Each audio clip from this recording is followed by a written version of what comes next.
दोस्तों, जब भी बात नवरात्रों की आती है तो हमारा दिमाग पूजा पाठ, देवी माँ की अर्चना, आरती तक ही सीमित रह जाता है। लेकिन क्या आप जानते हैं कि नवरात्रों का त्योहार क्यों मनाया जाता है, इसकी मान्यता क्या है? आइए जानते हैं। दोस्तों, वीडियो शुरू करने से पहले यदि आपने अभी तक हमारे चैनल को सब्सक्राइब नहीं किया है तो चैनल को जरूर सब्सक्राइब कर ले और साथ ही वीडियो को लाइक और शेयर जरूर करें। दोस्तों, सदियों से हम नवरात्रों का त्योहार मनाते आ रहे हैं, व्रत रखते आ रहे हैं। देश के अलग अलग हिस्सों में अलग अलग तरीकों से इस त्योहार को मनाया जाता है। कहीं कुछ लोग पूरी रात गरबा और आरती करके नवरात्रों के त्योहार को मनाते हैं, तो वहीं कुछ लोग व्रत और उपवास रखकर माँ दुर्गा और उसके 9 रूपों की पूजा करते हैं।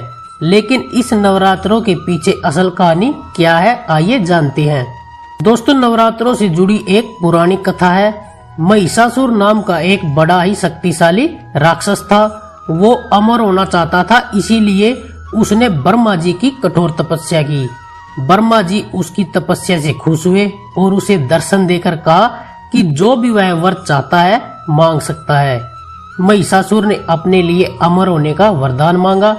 महिषासुर की ऐसी बातें सुनकर ब्रह्मा जी बोले कि जो भी इस संसार में पैदा हुआ है उसकी मौत सुनिश्चित है, इसलिए जीवन और मृत्यु को छोड़कर तुम जो चाहो मांग सकते हो।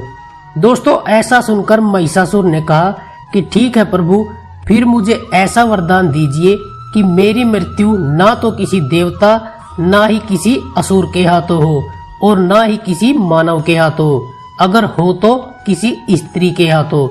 दोस्तों, महिषासुर की ऐसी बात सुनकर ब्रह्मा जी ने तथास्तु कहा और चले गए। इसके बाद तो महिषासुर राक्षसों का राजा बन गया। उसने देवताओं पर आक्रमण करना शुरू कर दिया। इससे देवता घबरा गए और सभी एकजुट होकर भगवान शिव जी और विष्णु भगवान के सामने चले गए। लेकिन महिषासुर को ब्रह्मा जी का वरदान मिला हुआ था कि उसकी हार या उसकी मृत्यु किसी नर के हाथों नहीं हो सकती, इसलिए भगवान शिव जी और विष्णु जी भी कुछ नहीं कर सके। दोस्तों, महिषासुर से रक्षा करने के लिए सभी देवताओं ने भगवान विष्णु के साथ साथ माँ आदि शक्ति की आराधना की। उन सभी के शरीर से एक एक दिव्य रोशनी निकली, जिसने एक बेहद खूबसूरत अप्सरा के रूप में माँ दुर्गा का रूप धारण किया। देवी दुर्गा को देखकर महिषासुर उन पर मोहित हो गया तथा उनसे शादी करने का प्रस्ताव रखा। माता दुर्गा के बार बार मना करने पर भी महिषासुर नहीं माना। तब माता दुर्गा ने उनके सामने एक शर्त रखी। उन्होंने कहा कि महिषासुर को उनसे लड़ाई में जीतना होगा, तभी वह उससे शादी करेगी। महिषासुर ये बात मान गया और फिर लड़ाई शुरू हो गई, जो कि 9 दिनों तक चली थी। दोस्तों, 10वें दिन देवी माता ने महिषासुर का अंत कर दिया था और तभी से ये नवरात्रि का पर्व 9 दिन का मनाया जाता है। तो दोस्तों, क्या आप भी नवरात्रों का त्योहार रखते हैं? हमें कमेंट करके जरूर बताएं। और यदि वीडियो पसंद आई हो तो वीडियो को लाइक, शेयर और चैनल को सब्सक्राइब जरूर कर दे और साथ ही कमेंट बॉक्स में लिख दीजिए जय माता दी।